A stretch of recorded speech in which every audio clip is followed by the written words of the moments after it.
చదవాలి. రెండవది బైబిల్‌లో గూడా దాదాపు 250 శాఖలు ఇంకా ఎక్కువ శాఖలు ఉన్నాయి.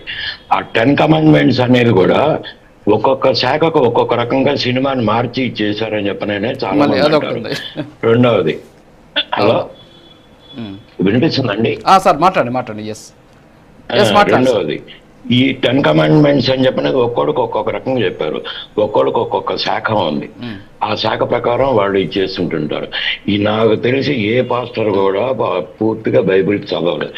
ఒకవేళ చదివి ఇంగిత జ్ఞానం ఉండి ఇది చేస్తే అతను ఎక్స్ క్రిస్టియన్‌గా మారతాడు. ఇంగిత జ్ఞానం ఉండి విచక్షణ ఇవన్నీ ఉంటే ఇది ఒక్క ఇది సందర్భం కాదు. కానీ మీ తరపున ప్రభుత్వానికి ప్రైమ్ 9 న్యూస్ తరపున మీ ద్వారా ప్రభుత్వానికి వెళ్ళినాయి. రేపు 2 పరీక్షలు వస్తున్నాయి. ఈ పరీక్షలు వస్తే హిందువులు ఏందో దొంగలైనట్టు ముక్కు పుడక పెట్టుకునేవారు, చెవులు కమ్మలు పెట్టుకునేవారు, మెడలో ఒక హారం పెట్టుకునేవారు, మంగళసూత్రాలు తీస్తేనే చేస్తున్నాడు.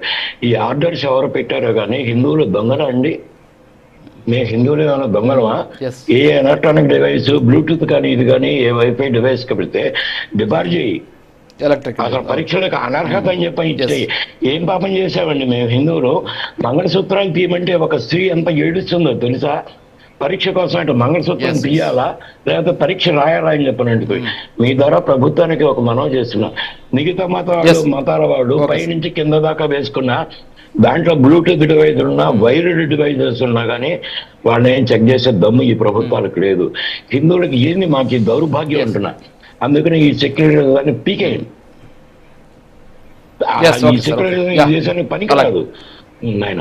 రెండవది ఇక్కడ నిర్గమ కాండాది వీళ్ళందరికీ తెలిసిన ఆయన. కానీ ఇదేంటంటే వాళ్ళు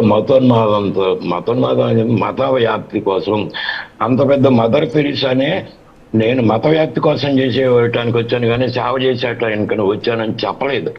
అది ప్రదీప్ చావ్లా ఇంటర్వ్యూ ఉంది, ఒకసారి ఎవరన్నా ఉంటే చూడొచ్చు. అది నాయన హిందువుల గురించి పట్టించుకోండి.